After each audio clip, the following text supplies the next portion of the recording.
زندہ باد زندہ باد۔ توجہ فرمائیں۔ اب دیکھیں میں جب کہتا ہوں نا کہ آپ مل کر اللہ کا نام لیتے رہیں تو سارے نام اس میں آ جائیں۔ اللہ ہمارے سنیوں کے نعرے بہت ہیں اصل میں، جب ہم سارے نعرے لگائیں گے تو ٹائم کافی اس میں چلا جائے گا۔ تو ماشاءاللہ اللہ کو بھی مانتے ہیں، نبی کو بھی مانتے ہیں، صحابہ کو بھی مانتے ہیں، اہل بیت کو بھی مانتے ہیں، بے شک بے شک حیدر کرار کو بھی مانتے ہیں۔ یہی تو اللہ کا ہم پر کرم ہے کہ ہم سب کو مانتے ہیں۔ جو اللہ کو ماننے والے ہیں، جو کوئی نبی کو ماننے والا ہے، جو کوئی قرآن کو ماننے والا ہے، تو مانتے ہیں۔ شک بے شک۔ اور ماشاءاللہ بڑے ذمہ داران بیٹھے ہیں یہاں پہ۔ آپ چاہے کسی بھی سلسلے میں بیٹھے ہیں، چاہے آپ کا مرشد خانہ کسی بھی سلسلے میں ہے، بھائی اصل پیری مریدی تیرے اور میرے پیر اور ہمارے مریدوں کی نہیں ہے، اصل بات نبی کی اور امت کی ہے۔ اللہ تو آپ جتنے لوگ بیٹھے ہیں یا رسول اللہ کہنے والے، اگر میں یہ آپ کو آئیڈیا دوں کہ ہم سب کا بڑا مرشد کملی والا ہے، بے شک شک۔ اور اگر ان چھوٹے پیروں کے مرید پیر بھائی ہو سکتے ہیں، یا رسول اللہ کہنے والے ایک دوسرے کے پیر بھائی کے، کیا بات ہے کیا بات ہے۔ جیو مرشد جیو سلامت۔ دیکھیں اتحاد امت کے لیے بڑی بنیادی بات ہے، چونکہ اہل سنت و جماعت جو ہیں وہ جماعت ہیں، باقی تو فرقے ہیں، آواز نہیں آ رہی ہے مجھے۔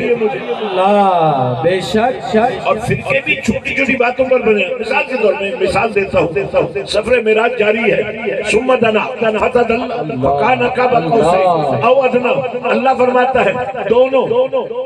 اللہ یہ جتنے لوگ بیٹھے ہیں آپ بول نہیں رہے ہیں، یا اٹھ جائیں یا بول لیں۔ اللہ ہاتھ اٹھا کے بولیں گے۔ اللہ۔ اچھا دیکھیں آپ نے قرآن کا ترجمہ ہی پڑھنا ہے، ظاہر ہے آپ کو، ہمیں عربی نہیں آتی، جب نہیں آتی تو پھر ظاہر ہے قرآن بھی اس طرح نہیں آتا تو ترجمہ ہی پڑھنا پڑتا ہے۔ جتنا بھی یا رسول اللہ کہنے والوں نے ترجمہ کیا ہے نا، اس کونے سے تو بالکل آواز نہیں آ رہی ہے۔ آپ کہیں سے تھک کر آئے ہیں کیا ہو گیا؟ بولیں یار۔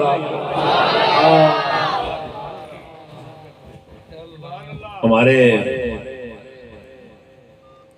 بڑے پرجوش ساتھی ہیں، انہوں نے بڑی محبت سے آپ کے لیے میلہ سجایا ہے، اور میلہ بھی کڑوں والا نہیں، میلہ بھی جلیبیوں والا نہیں، میلہ بھی پکوڑوں والا نہیں، میلہ سجایا قرآن والا۔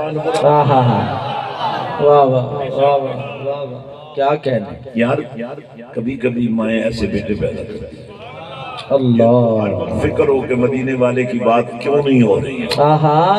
کیا بات ہے کیا بات کیا بات۔ تو ہم ہیں قرآن والے، ہم ہیں صاحب قرآن والے، ہم ہیں رحمان والے،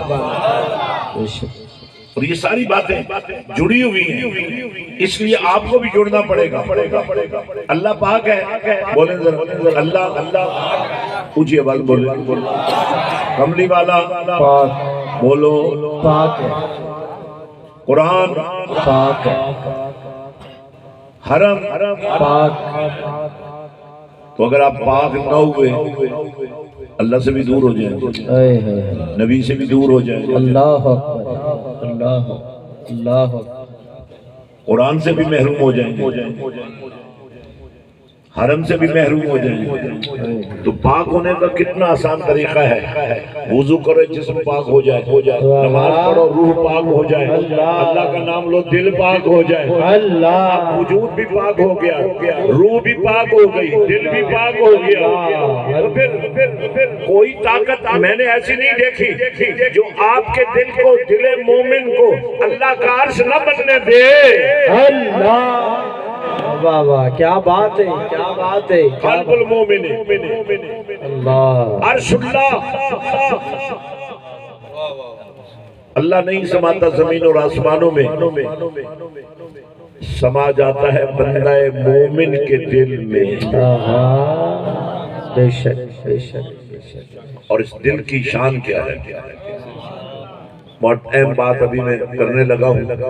اللہ نے فرمایا ویسے ہر نبی بڑی شان والا ہے، ہر نبی بڑے مقام والا ہے، بڑے مرتبے والا ہے، بڑی عزتوں والا ہے، کیونکہ اللہ نے بنایا ہی ایسا۔ اللہ، نبی بننے کے لیے کسی سے مشورہ نہیں کیا جاتا. انسان کی تخلیق کا وقت آیا تو اللہ نے فرشتوں سے مشورہ کیا تھا، لیکن ان کی رائے کے برعکس اللہ نے انسان کو بنایا.